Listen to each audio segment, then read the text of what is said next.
Gurur Brahma, Gurur Vishnu, Gurur Devo Maheshwaraha, Gurudeva Param Brahma, Tasmai Shri Gurave Namaha. Chinmayam Vyapyat Sarvam Trailokyam Sacharacharam Tatpadam Darshitam Yena Tasmai Shri Gurave Namaha. Tvameva Mata Shapita Tvameva Tvameva Bandhuscha Sakha Tvameva Tvameva Vidya Brahmanam Tvameva Tvameva Sarvam Mama Deva Deva Tvameva Sarvam Mama Deva Deva. Jai Guru. Om Sahana Bhavatu Sahana Bhunaktu Sahaviryam Karavavahai Tejasvinavadhitamastu ma vidvishavahai.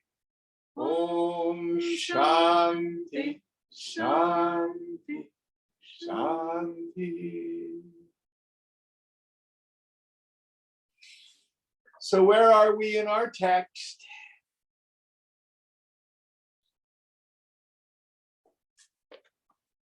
Chapter 14, number 37.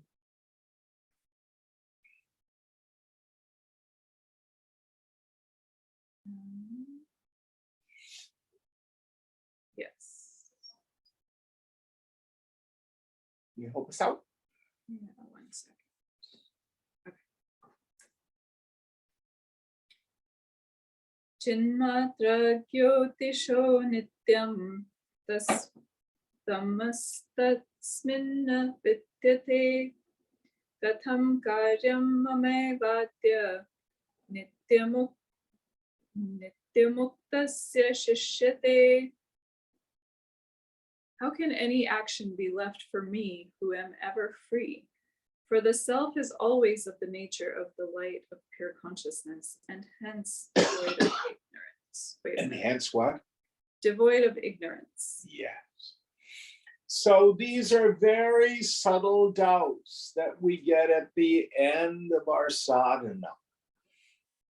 So again, the idea that he's been working on in this section is when we are identified as the mumukshu, which is a positive thing at one particular stage of our unfoldment. For example, Viveka Vairagya Shamari Guna Mumukshutva, the burning desire for liberation.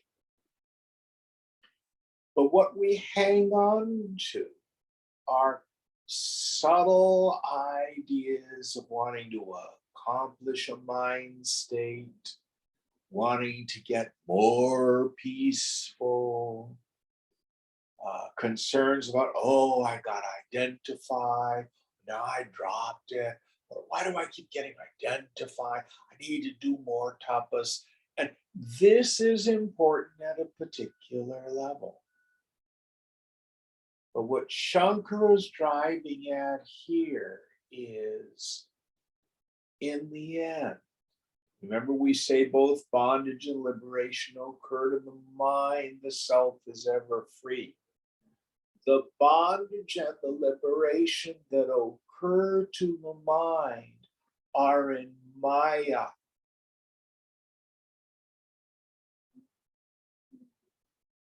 What is real? Now let's review our philosophical definition of reality. That which is never subject to negation. It never goes away. It's always there. Now, we were dealing with a very interesting doubt on Monday night. In that particular Vidyaranya text, the objector was taking on the voice of a Shunyavad, a Buddhist, who says ultimate reality is nothing, that the Atman, the self, is dependent, arising, and it disappears. So I can be destroyed. Consciousness itself is temporary. And Vidyaranya says, well, let's examine that. If the self disappears, how do you know it?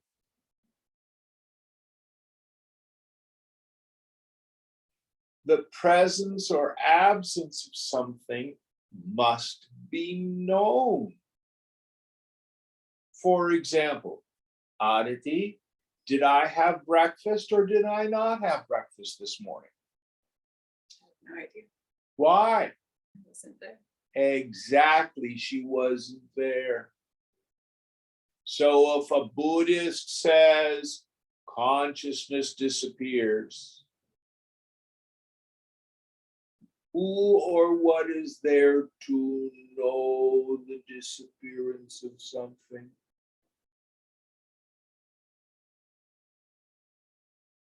Now, Buddhism and Vedanta both thunder the fundamental impermanence and unreality of the ego, the personal sense of self. That too occurs in Maya.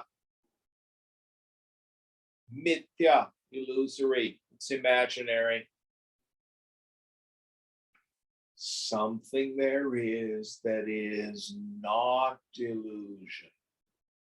Brahma Satyam Jagan Mithya.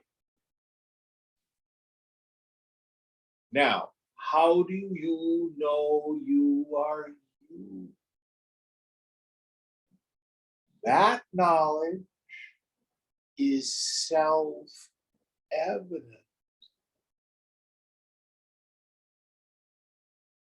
I do not see, hear, taste, touch, smell, emote, or think myself. Yet I am.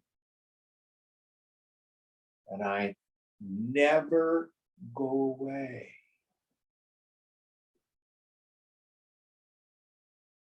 Self is Swayambhu, self-evident.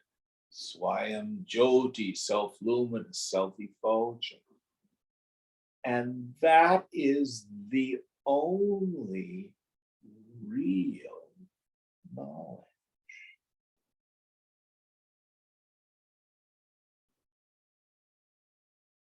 Of course, the great cosmic joke is everybody already has it. So what Shankara is driving at here is, can you finally let go of struggle, even spiritual struggle? Anything for which you can struggle, you can lose. Well, then why should I struggle hard for self-realization? It's not real. I think I'll just go shoot heroin. That's not what we're talking about. That's what I call the Vedanta logic loop, where we rationalize our suffering.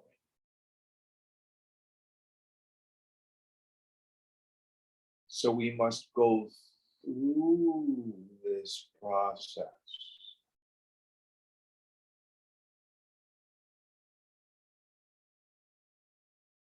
First, immobilizing the senses.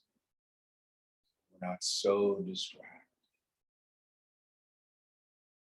Mature vairagya. Let go of the world.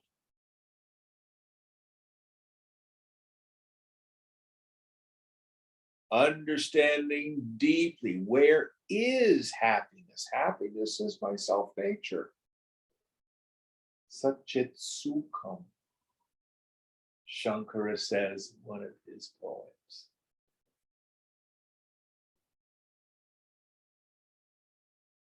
But in the end, understanding, the mind itself is in motion.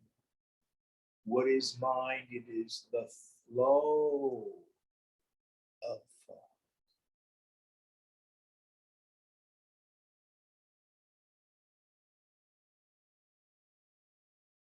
So what does the yogi do?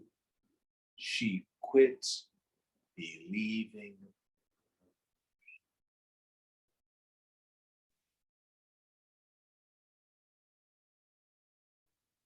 When the mind itself grasps its own unreality, when the mind itself sees that the self alone is real, I can't think of real thought. Even my spiritual thoughts.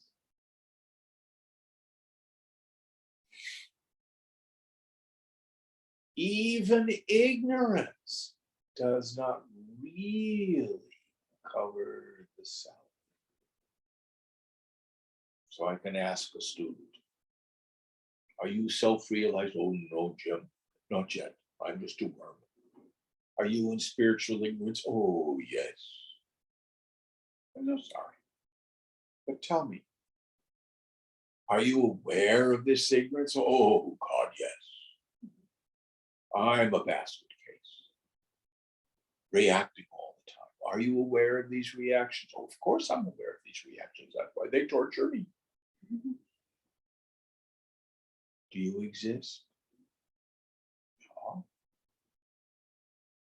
Do you illumine your miserable mind? Yeah. So even in the midst of ignorance and suffering, the self is always experienced. The self is always there illuminating.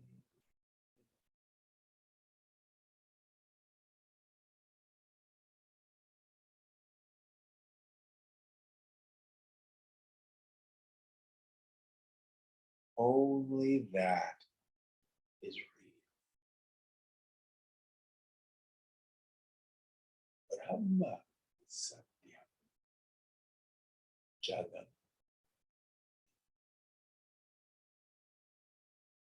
Now, the caveat here is all of the suffering is in Maya. It's not real, but it still hurts. Oh, I had a terrible nightmare last night. It made me so upset. It wasn't real. Yeah, but it sure felt real. So we have to have a foot in both worlds, as it were. Krishna says this knowledge makes us master of this world and the beyond.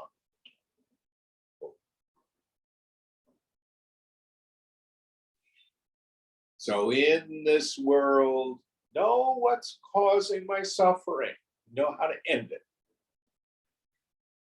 What ends it?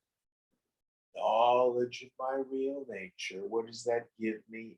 Existential freedom. Nothing's gonna touch me. Nothing. It's all safe. And where's happiness? Happiness is the mind abiding in the self. It's not in the external world.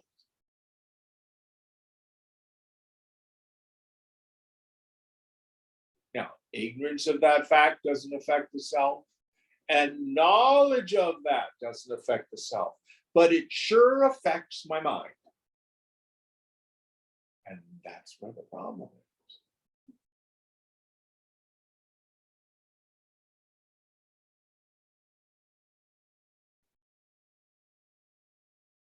Any thoughts on this?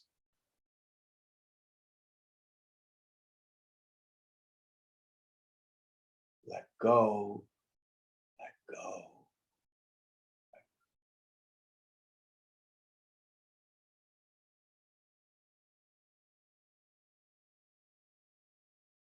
Next verse. Amanaskasya ka chinta kriyavani driyasya ka aprano hyamana shubhra itistayam shrutirvachaha. How can there be any thought in one who has no mind, and actions in one who has no senses? The Shruti truly says, the self is pure, devoid of the vital force and the mind. So, what is the mark of the person of steady wisdom? They are identified as the self. The phenomenal world is seen but not real. The body is seen but not identified with. The mind is seen but not identified.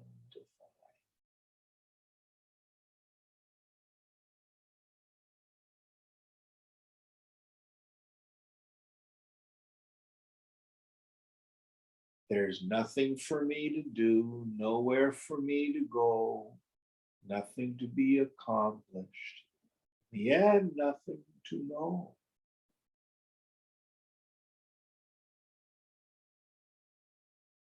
Well, what am I supposed to do now? Let the equipment act according to its nature. And the action takes on a different quality when we're caught up in egoism. I'm acting out of obligation. I must have this, I can't have that. And that's different than play, sport, lila.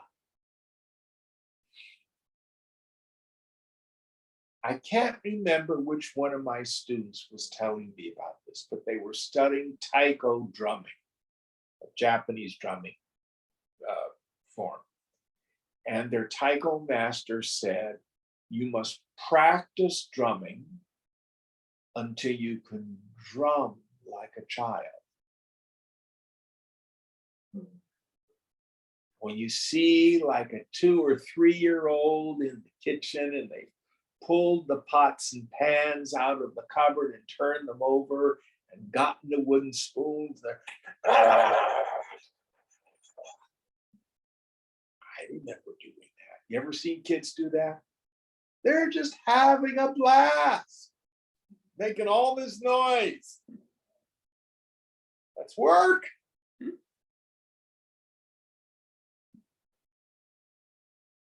But it's not to accomplish anything. It's just what we do. It's fun. Another example. I remember walking across Grand Avenue. It was several years ago. There was this gal there with 2 children. One was about 4, the other one was about 5 or 6. And the 4-year-old just couldn't help herself. She had to jump up and down and twirl around and then run to the other side of the street. You ever seen kids do that? That's work.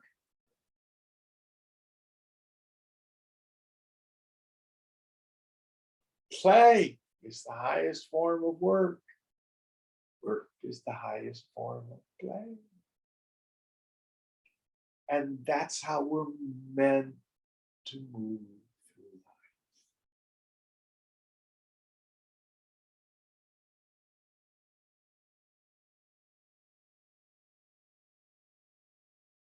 Be what it will be.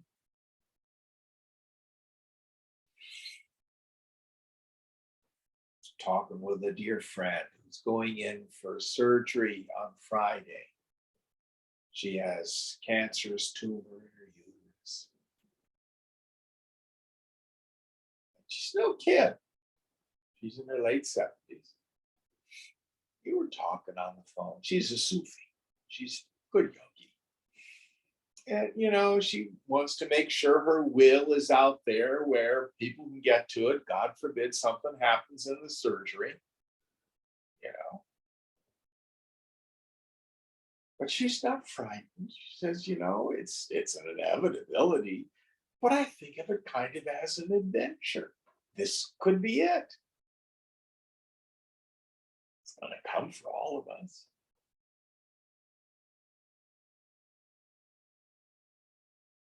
Today, nothing hurts.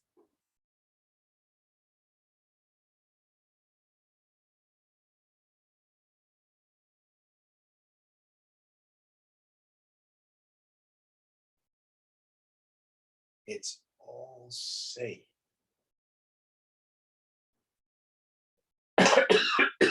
Any thoughts on this? Next verse.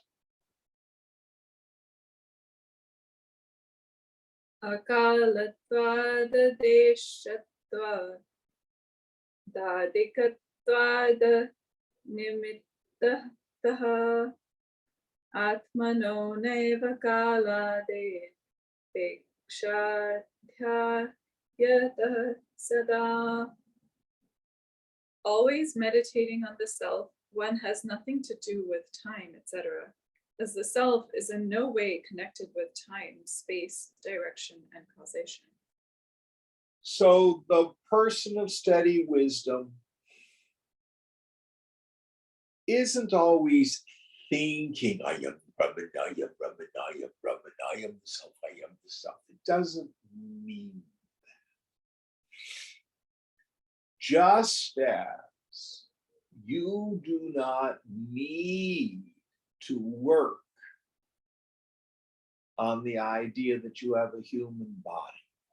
You never doubt that you're a goat or a cow or a horse or a pig. As Ramana Maharshi says, you know you're a human being. It's your constant knowledge. It's effortless. So also for the person of steady wisdom. You always know. Now, if you have tenuous mind, then you continue jnana abhyasa. You continue practicing, turning the mind.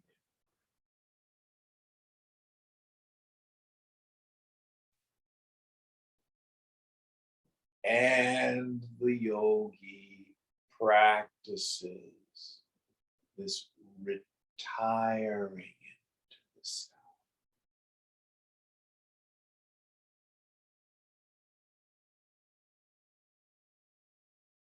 Satmanam.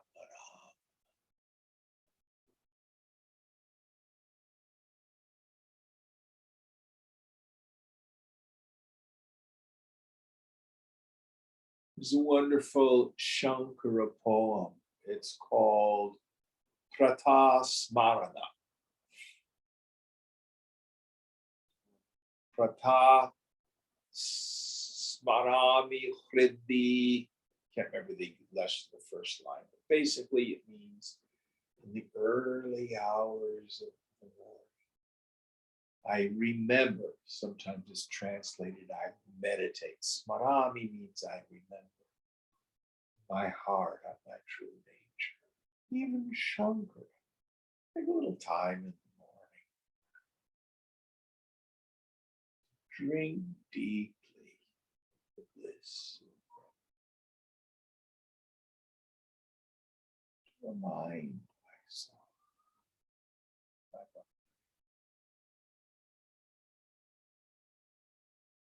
Then go about your day. If you're one of these blessed people that without effort, because you enjoy it, your mind is merged deeply itself through the day. Like these great saints like Ramana Maharshi or Anandamai. Oh, it's the result of great punya in our lives. It's not to be achieved by mere will or effort. In fact, if you're out there going, I want to have a deep samadhi, I want to have deep samadhi, you're not even a jnani yet. You're making efforts. Mark of the jnani is they've given up making efforts. They may be seen to be doing spiritual practices because they enjoy it. They're trying to get somewhere.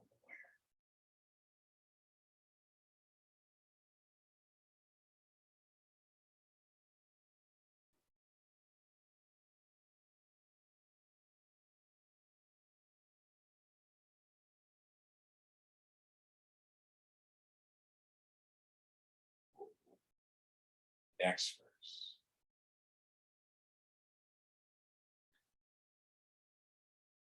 Yasmin devashcha vedashcha pavrittam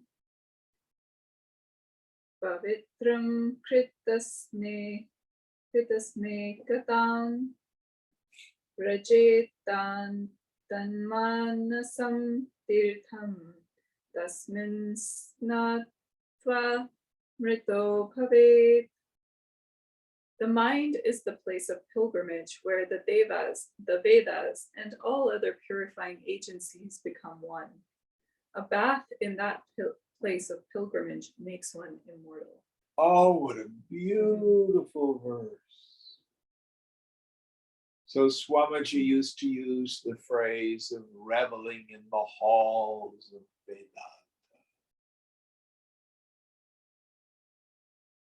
It may be your prarabdha, your particular karma, to spend time reveling in the scriptures. At the end of the Taittiriya Upanishad, there's this kind of refrain, Swadhyaya Pravachane-cha, Swadhyaya Pravachane-cha, my own Swadhyaya, self-study of the scriptures, and Pravachana. Teach this to one another. Sadhu Sangha, Satsang. Spending time in the company of others.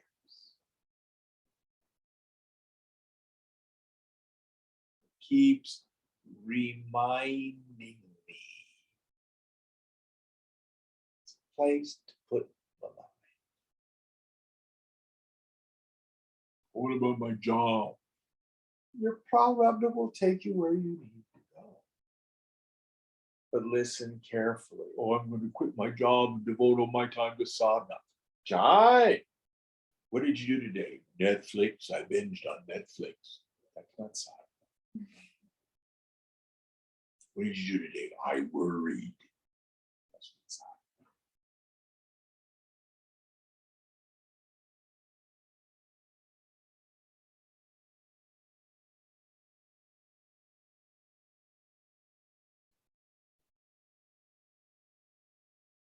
Shouldn't fool ourselves.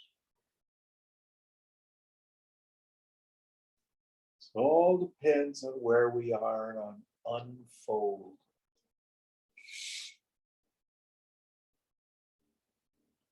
Yoga Vasishta has this wonderful little journey. In the beginning, you take half the mind and spend it in worldly enjoyments. And take another part of your mind, do a little scripture study, and maybe hang out, satsang. After a while, a quarter of the mind in worldly enjoyments. seva, hang with the teacher, start a meditative practice.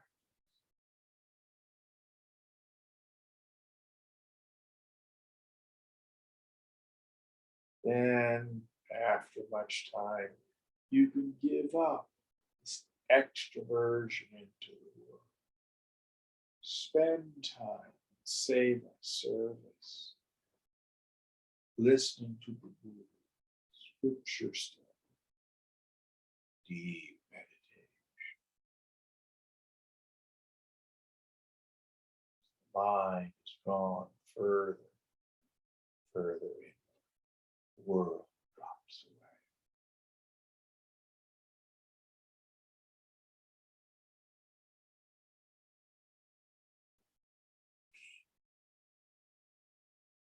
But there will always be action at the level of the body.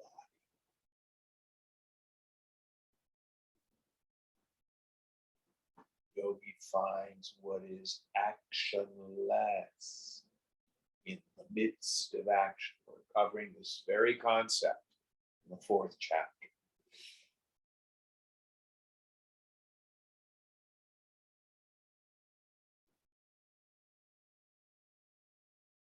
But you can't force it.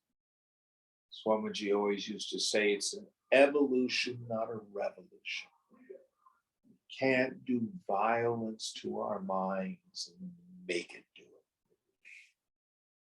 And suppression is unhealthy.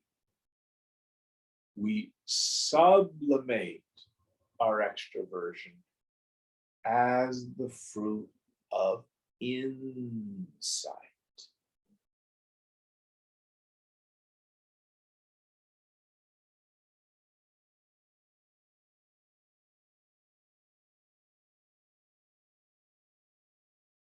In time, when we finally get it's the craving itself that's the problem. Oh, I get it. Let it.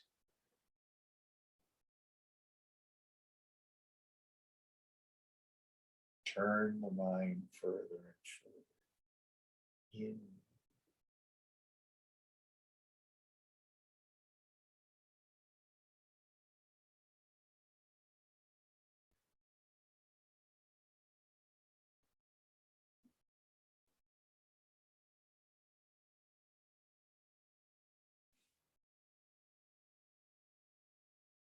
I love what Swamiji said once. Someone asked him, well, why do you teach, Swamiji? He says, it's the higher part of my mind talking to the lower part of my mind. And if other people hear the conversation and get value from it, well and good.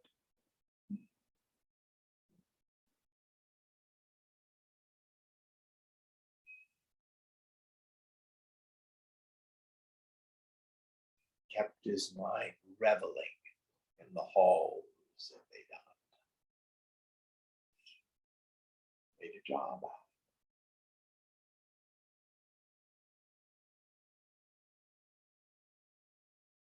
Next verse.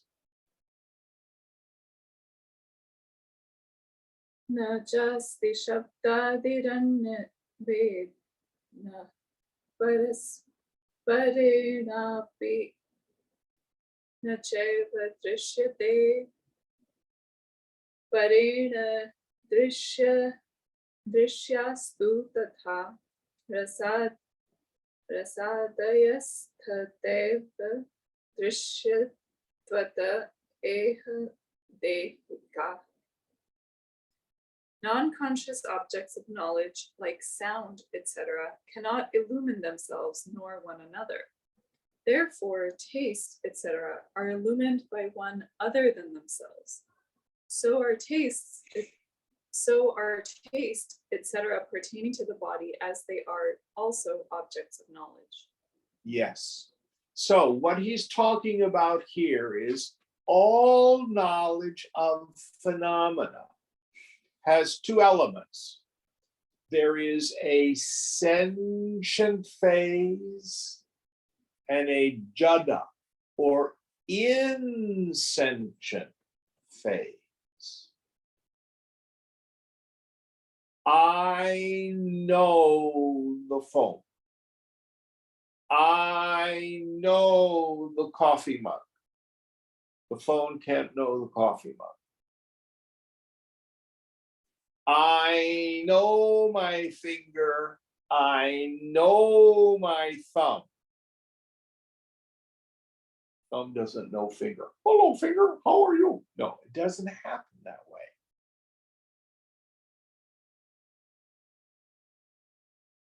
I know all the objects in the phenomenal world, and with reference to me, they are jada, inert, insentient. The body itself is insentient. Well, Jim, I can touch my finger to my thumb and they know each other. No, I know the sensation of my thumb touching my finger. The sensations are jada. And that's true of all sense perception. Feelings are jada. Love cannot know anger. I know them both. Listen carefully. The mind itself is unconscious. I know the thoughts. One thought can't know another thought.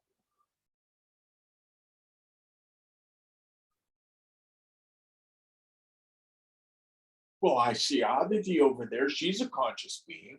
Well, think. If she does subject-object discrimination with reference to her, her body is an object of knowledge. Why should I think her body is sentient? There's a sentient being there. It's not a body. Someone is looking out of those eyes. There is a sentient being. It's not the body.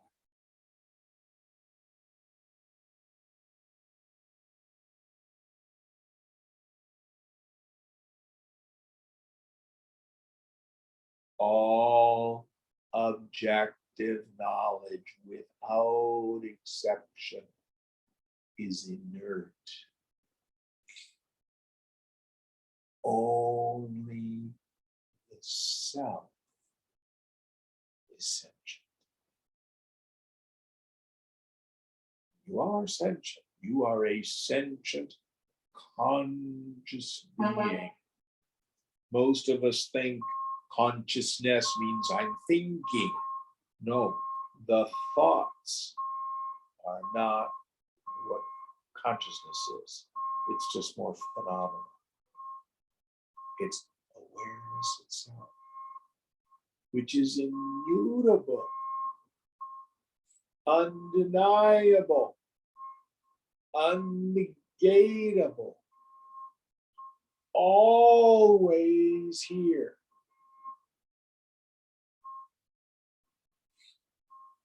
We talk about God being transcendent, beyond, beyond, beyond, beyond. But God, meaning the self, is also immanent, meaning it's here. What does that mean? I pervades everything.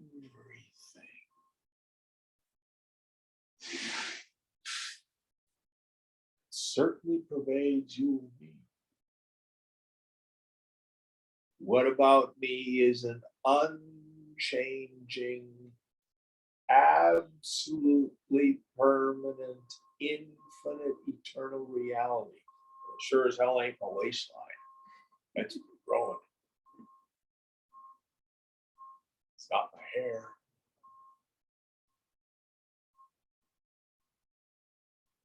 It's not my energy. It's not my feelings. It's not my thoughts. It's not even the ego sense. I I'm always here. How can little old me be God? Well, you're not little and you're not old. Vast and empty like space. You are outside of time and space. You pervade time and space as the eternal now.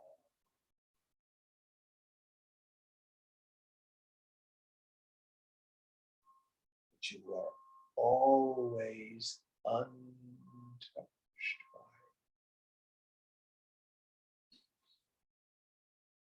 a sparsha, untouched.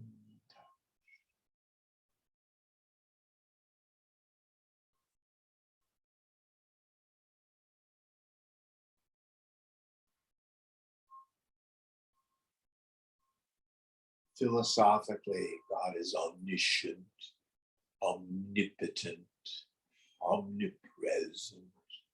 These wonderful words. Omniscient. Everything that can be known, you know it. It doesn't mean you know everything all at once. Omnipotent, all powerful. Whatever gets done, it is by the power, the Maya Shakti of the infinite. Omnipresent. You always here. Don't worry.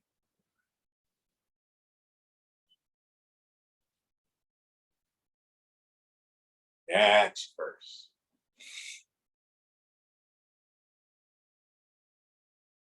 Aham metyeshana yatna vikriya sukhada yasta dadihi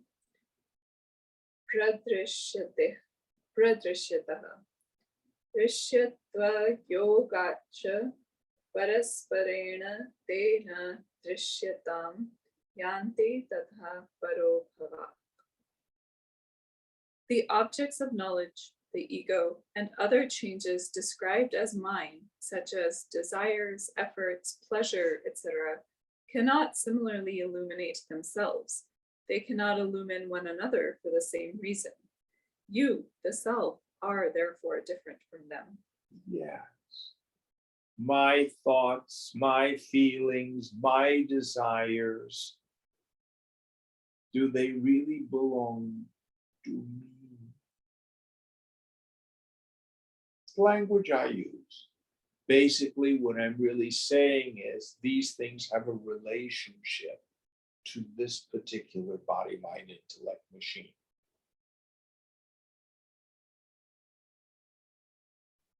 But none of it ever touches me. Here, Shankara is going through the same idea. Whatever I think of as mine, especially on the inner world, feelings, thoughts, egoism.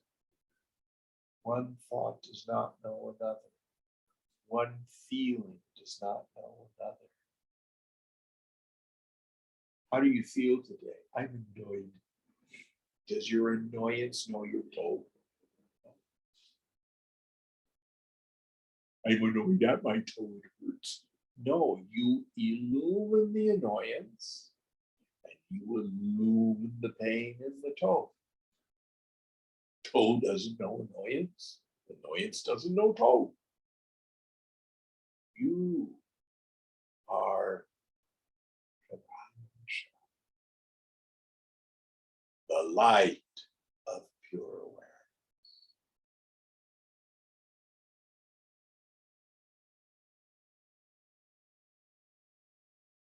Always.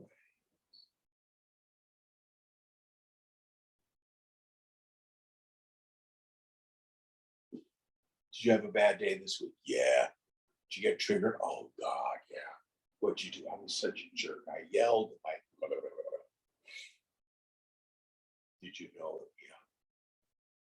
Are you feeling all that now? No, right now I'm feeling not all right. Mind states.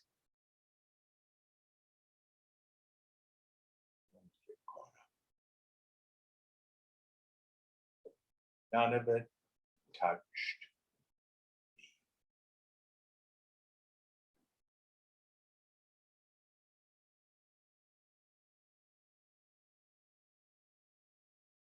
Next one. I like this section. Aham kriyadya hi samasta vikriya sakartrika karma phalena sanghata chitiswarupena samantato akarvat prakashmana astitatmano yataha. All the changes, such as egoism, etc., have an agent and are connected with the results of actions. They are illumined completely by pure consciousness like the sun. The self, therefore, is free from bondage. Yes. So whatever actions I take, I did the dishes this morning, I made my bed, I picked up the stuff in the living room. There's an agent. What is that agent? This is this karta, this doer, which is a function in the subtle intellect. It's not bad. In ignorance, that function attributes to the self the qualities of the not-self. Now, there are schools of Buddhists who change the language they use. They'll say, this one is going to the store today. This one took a shower, meaning they use that to refer to the equipment as a way to see that I am not identified with. You don't need to talk funny. It's your knowledge that's important. It's your knowledge that's important. But you are not this karta function. You illuminate. And in fact, it can be broken. Watching a TV commercial about some pill that's just like a sleeping pill. And at the end, they give you all the warnings. And they say, side effect, you could get up in the middle of the night and eat or drive or cook, stuff like that, and not know it. Have you ever seen those commercials? That's where the karta function. It's not working right. You're like in a blackout. Equipment's functioning, but there's no sense that I am doing. Dangerous.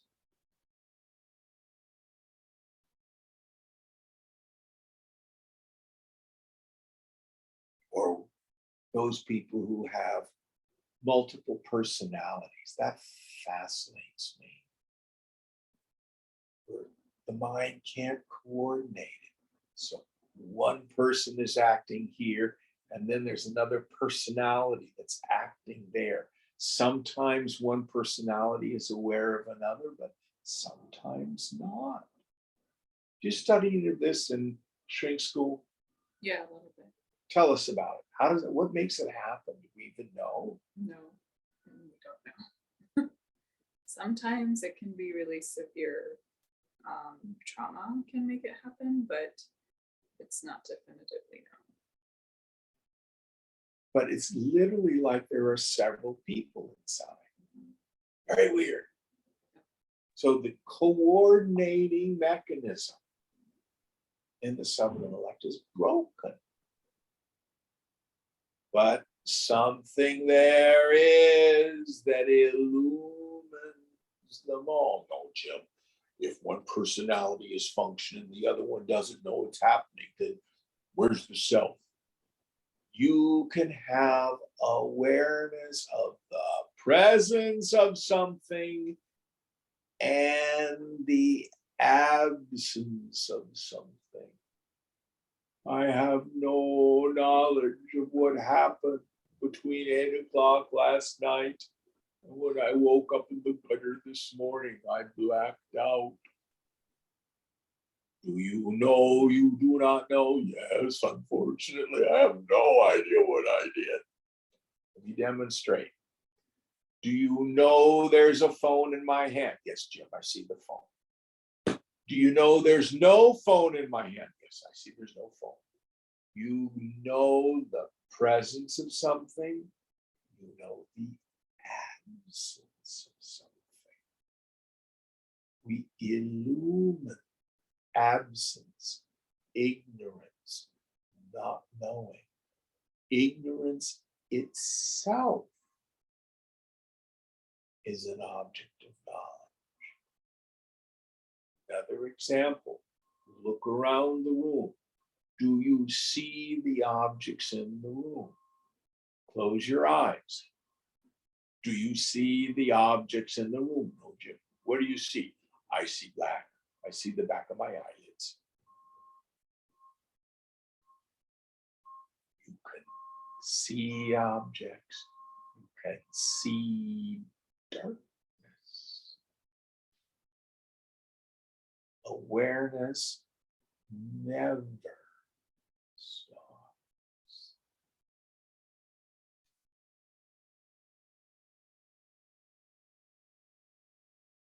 And this karta, this doer, is a function.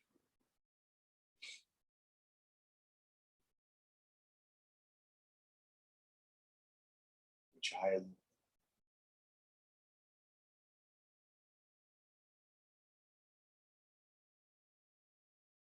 Any thoughts on this? Every illness, no matter what it is, a combination of two things beyond our control, genetics and circumstances. They know it from studying identical twins. Just because one develops something doesn't mean the other one will, and their genes mutate over their lives, so they can develop different personalities. What's the point of this, Justin? It's all karma, in my opinion. It is causality. I think you're kind of missing the what we're talking about. The point here is consciousness illuminates. Yeah, exactly. But I am neither this body or this mind, or that personality or another. Yeah, no, I heard what you were saying. But so whether it's nature or nurture is immaterial from the standpoint of yoga. Yes, well, as long as it depends if I'm trying to get to liberation, doesn't it take some type of awareness of those thoughts? Can a person with a dual personality get to liberation in this lifetime? Okay, well, yeah. My apologies. All right.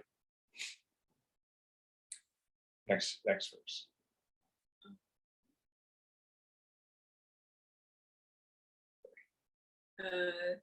Drishaswarupena hi sarvadehinam vyadhyatha vyapya manasya vastitha ato na tasmad paro asti vedita paro api tasmadata eka ishvara.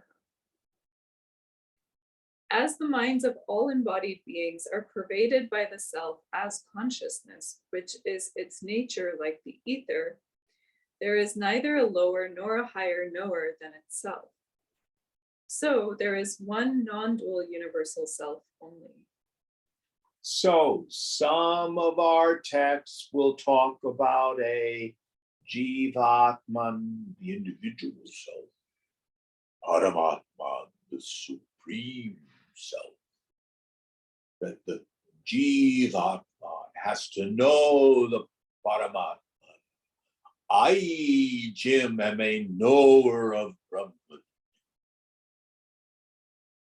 What Shankara is saying here is there's only one real knowledge of Brahman, and that's the self-evidence of Brahman.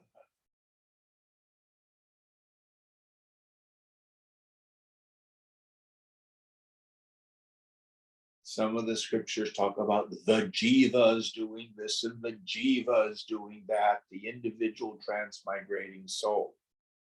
In the end, no. Aditi is aware of her body. I'm aware of mine. When I talk about her, you identify yourself. She's aware of her thoughts and feelings. I'm aware of my thoughts and feelings. She is aware of the rising and falling of her ego sense, as am I. But when she turns within and notices the knower, Chidakasha, just the space of pure awareness. When I look within, same thing. The self in me is not like the self in you. The self in me is the self.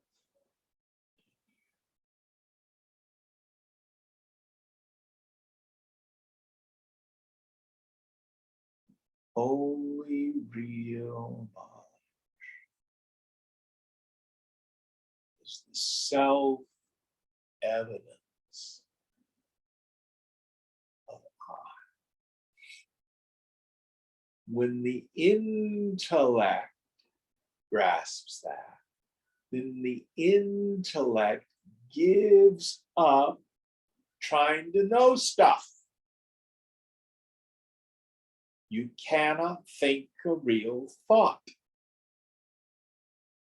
All your philosophical constructs are unreal. All of your personal insights. Oh, I've just had this great insight into human nature. It's not real. Drop it. Well, I'm a psychologist. Yeah, you got an unreal job. But then so does the carpenter.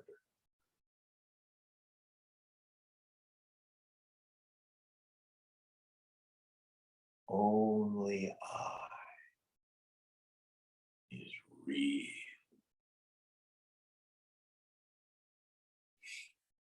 Don't believe your own mind. Don't believe anybody else's either.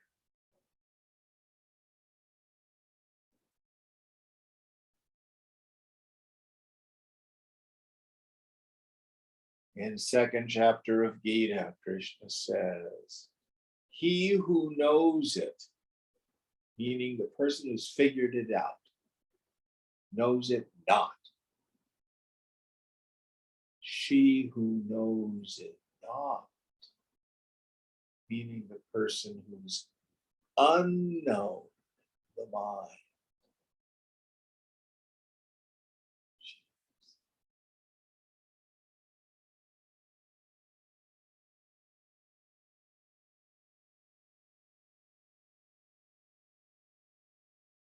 All right, next one.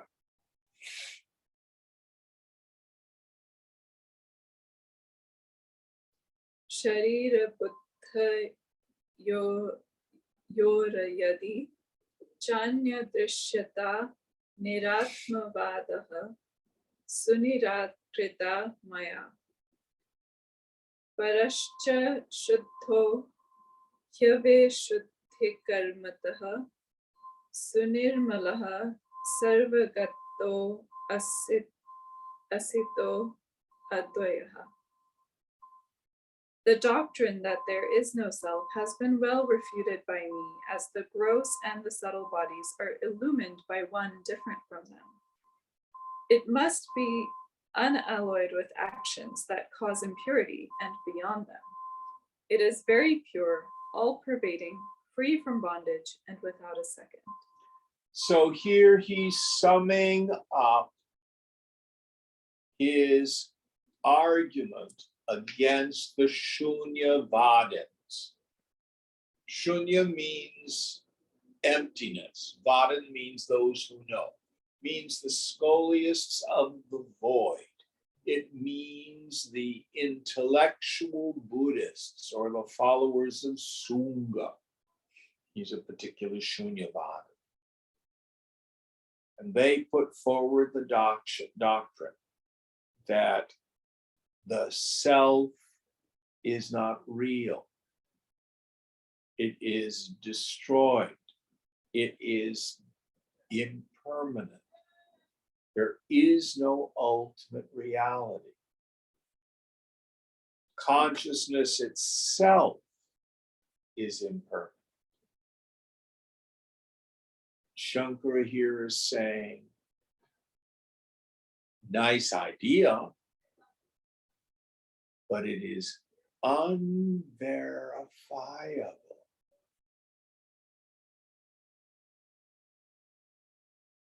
Now, I've had this kind of discussion with Buddhists. And I've talked with Theravadan Buddhists whose teachers have said it's the consciousness, it's the consciousness. They are saying the same thing as the Vedantas. It seems to me only the intellectuals who misunderstand the Buddhist teaching, the Buddha's teaching on anatma, no self. He means no individual self.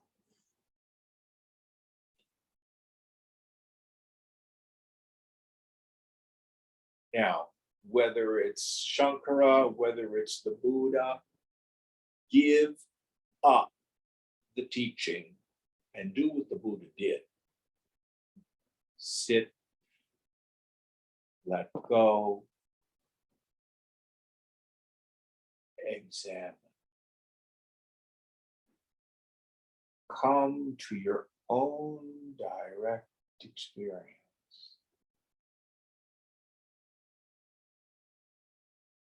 But what Shankara is saying here is, we do not dispute. There is something that does disappear in samadhi. The individual knower, which is this subtle intellect, gone. When that goes, the world goes too. But something there is that remains to see the presence, the absence, and the reemergence of the mind. There is a background, there's a substratum.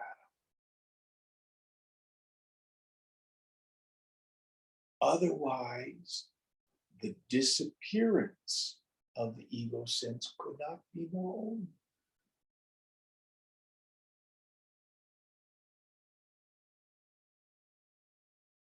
Now, this is not a particularly hot topic today. It was a hot topic for Shankara.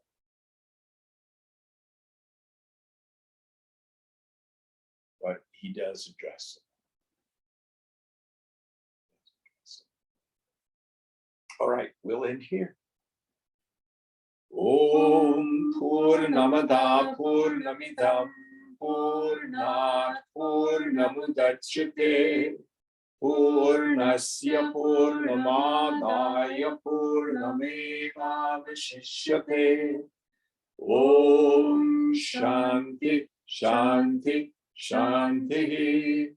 Hari Om. Sri Guru Pyo Namaha. Hari